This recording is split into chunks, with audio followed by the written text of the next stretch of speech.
Art supplies, who doesn't love them, right? Sometimes you find some hidden gems, and other times you're on a journey to find that perfect fine liner that is just chef kisses. Other times it leads to developing a hoarding problem, like it happened to me. These are the art supplies I wish I hadn't bought. And we start off with Tri-Blend Spectrum Noir alcohol markers. I only ever bought 3 colors of these 3 markers in one. Each costs $4.99 at the time, and all 3 markers are bullet tip. Each comes with a light, mid, and dark version of a color in a really long barrel that you can separate. And this is how much ink is in each section. Here I'm showing you the 2 end caps showing the different values of the color. One side of the lid has the light color and the other the dark, with the midsection only showing the color on its band. These markers swatch out beautifully, blend smoothly, and go well together. They also work great with other alcohol markers and blenders. Besides the typical lid matching conundrum that all alcohol markers, besides Copics, have, they really aren't that bad. Some lids are actually pretty close, as you can see here. So why are they on the list? Well, I did debate to put these on the list in the first place, but their cons and the fact that I hadn't used them since this one artwork years ago ended the debate. I have been using alcohol markers for a long time. I am not a professional by any means, but I did start off with Copic markers as my first brand. And as you know, these have a really good brush tip and chisel tip. So the fact that these other markers only have a bullet tip makes it hard to fill in large areas. They're only good for like small to medium areas. They do cut down on how many markers you need to take with you if you plan to take them on the go, since they snap together and you can get 3 markers in one long barrel. But at the same time, their design goes against this quirk they were going for. If you want to color a piece with only these, you will need a lot more sets. And again, don't even think about coloring large areas unless your patience is bottomless. Can't forget that now you have to store these in a different way than your other markers, since they are much longer and bulkier.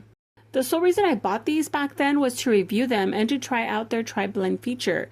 They were all the rave back then when they first came out, but in reality, you can do the same with 3 similar markers, even some that aren't that close if you have more skill with using alcohol markers. These only make a nice gift or use if you're wanting to get 3 markers for the price of $5 without sacrificing quality. And don't mind that they have bullet tips. I have accumulated an extensive collection of many other brands, high-end brands as well as more affordable brands, and really cheap ones too. Not all brands and collections share similar colors 100%, but I don't see the use of a bullet tip marker if the other ones have double tips, with the cheaper brands only having bullet and chisel. Therefore, you really don't need to get these, thus making them obsolete and a pointless purchase. My recommendation? Save your money and buy 2 Copics for the price of these 6 markers.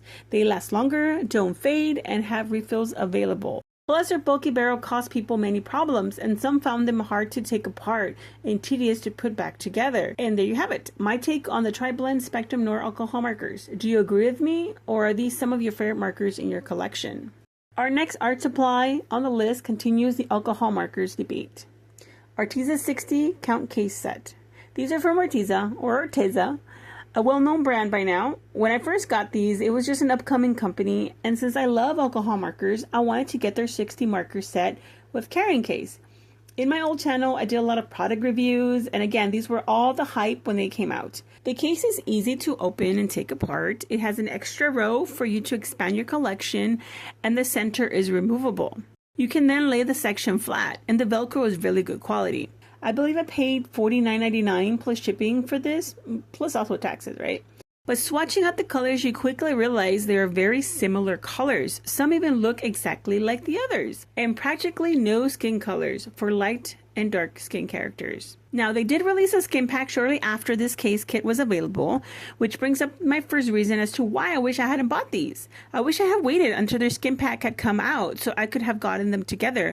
Still, even with the skin set, not many people thought the added variety was enough for light and dark skin. The colors do blend nicely, and I was able to create 2 pieces of art with these. You can see an area where the light color I used for the skin on a la carte did smudge with the ink. Some alcohol markers tend to do that, even with Copics, but not all colors. However, after only 2 uses, the labels on the markers had already started to rub off. And if both ends come off, it will be impossible to know the name of the marker according to your swatch chart. They're also super difficult to slip back into the strap due to the triangular barrel. Verdict? These make a great gift set or starter set for beginners, but not much else. I ended up giving this entire set to my son, who also has only used them on 2 different occasions. I believe they even started to sell that case empty, which is something I would have opted into buying over the markers if it had been available at the time. The case is what attracted me to this set to begin with. So get the case if you want a neat place to store your markers that you can take on the go and save some money while you're at it. In the end, this was a $50 plus expense I did not need nor had the space to store or display. Our third product is gouache. No, not this brand, but rather the 12 set that you can find in Michael's for only $5. It's the Artist Loft Gouache 12 set. This brand also comes in 24 and 36 set. Don't get me wrong, the sets do have a lot of beautiful colors, but that deters one from blending and learning how to blend to get the colors you need. Even for beginners, it is very important to learn that skill, and in reality, you don't need that many colors. Primary colors are a great place to start. These were my very first gouache I ever owned and used. My first experience with them was pretty good besides the weird smell.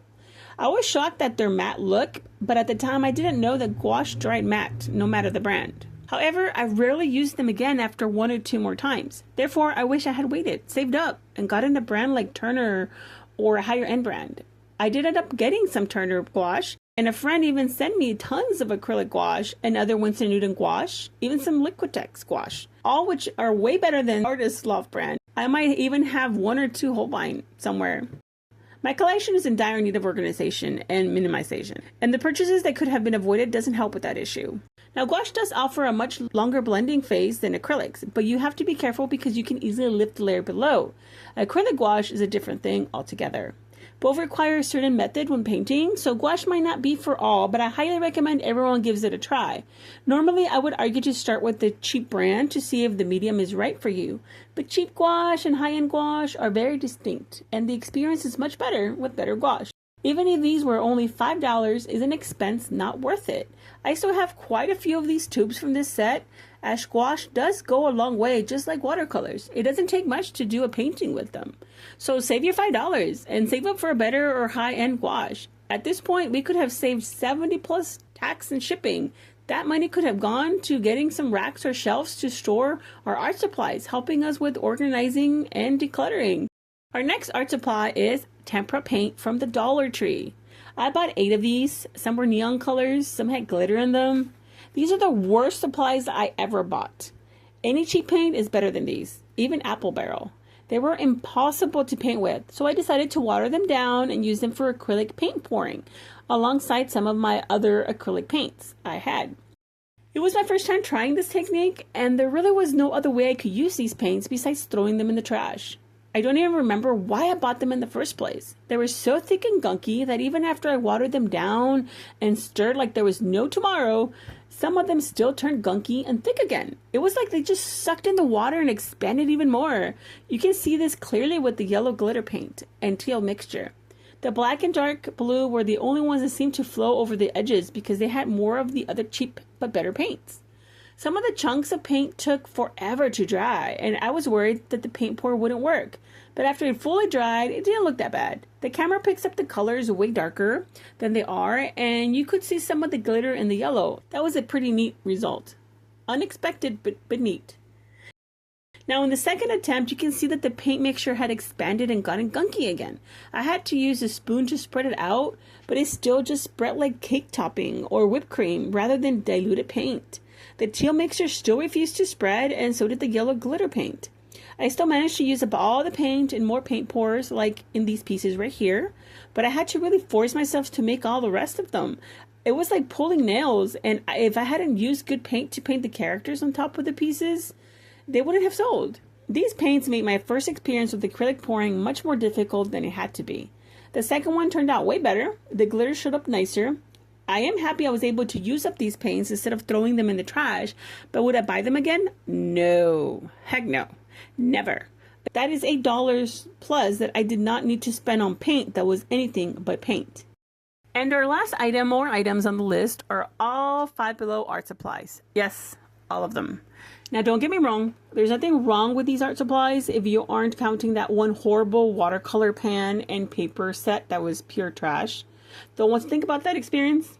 I bought these 6 art supplies for $5 each for a collaboration I did with my friend, who I will link in the description down below if you want to check out her channel. The total was 30 plus taxes. We were supposed to draw ourselves as Greek goddesses, and I drew myself as Athena. Now, the collaboration was a lot of fun, but could we have picked a different set of art supplies? Yes. I wanted to do this collab using only Five Below art supplies because, again, it was all the rage back then. You know, it was a trend at the time. But all these supplies I already had a variation of. The inks I used for the background, which were meant for a dip pen, and even the watercolor inks I used later, I already had many in better brands. I have over 50 ink bottles of acrylic ink and watercolor ink, even watercolor glitter ink. I have 3 bottles of Sumi black ink that I might never finish. I have 2 small black ink jars after managing to finish one after 5 years, and that's only thanks to Inktober. And I'm not bragging, I'm just trying to show a picture of just how many supplies I had. I didn't need no more. These art markers were very nice, but had a very limited color. I already had over 100 of them in other brands that blend so smoothly and beautifully. In the end, no alcohol marker can beat Copics. I'm not bragging, just pointing out that all these supplies just added to a large collection I already had. Some of these supplies I didn't even end up using in the challenge and ended up giving them away years later since I had yet to even use them. All these purchases and needless buying, which later led to me getting a hoarding problem, one that I solved by going into a buying freeze for 4 years. 4 years, that is a long time, and I'm glad I did it. The reality in all of this is I had found myself stuck in a room with bags of art supplies, covering almost every inch of the floor. Product reviews were pushed aside again and again, and the supplies just sat there piling up after quenching the thrill of buying something new for a short time. If you yourself are struggling with justifying expenses in art supplies, or your room is starting to look more like piles of bags in a room, you might want to try doing a buying freeze. Want to know how I was able to do one for so long? Let me know, and I can make a video on that. In the end, my perspective on buying and reviewing supplies has changed after those 4 years. Yes, I still have tons of products I haven't even used that I can review and fill in the need for that trend or challenge. Yes, the art turned out beautiful, and that's mainly because I already knew how to use similar supplies. Am I glad I did the collab? Yes. But I wish I had picked a different set of supplies and avoided the purchase entirely. $30 isn't much, but if you add it up to all the purchases in this video, it adds up to over $135 when you include tax and shipping for some of these items. So next time you are getting ready to buy your next art supplies, keep in mind you might be settling for less, for a limited color range. And maybe you might be finding yourself making a video titled, "The Art Supplies I Wish I Hadn't Bought." Do you have these supplies? Do you agree with my list? Or am I being too harsh for my poor choices that led me to hoarding art supplies? And don't forget, if you liked the video, go ahead and subscribe, hit that bell notification down below so you don't miss out on more videos like these, and hit that thumbs up to let YouTube know that you enjoyed the video and more people can watch it. And while you're at it, if you want to check out this other video that I did on Charcola. Did you know Charcola had gouache? Yeah, they have a brand of gouache. I do some really cool Studio Ghibli inspired fan art with that supply. Or why don't you check out this other video, which I know you'll like.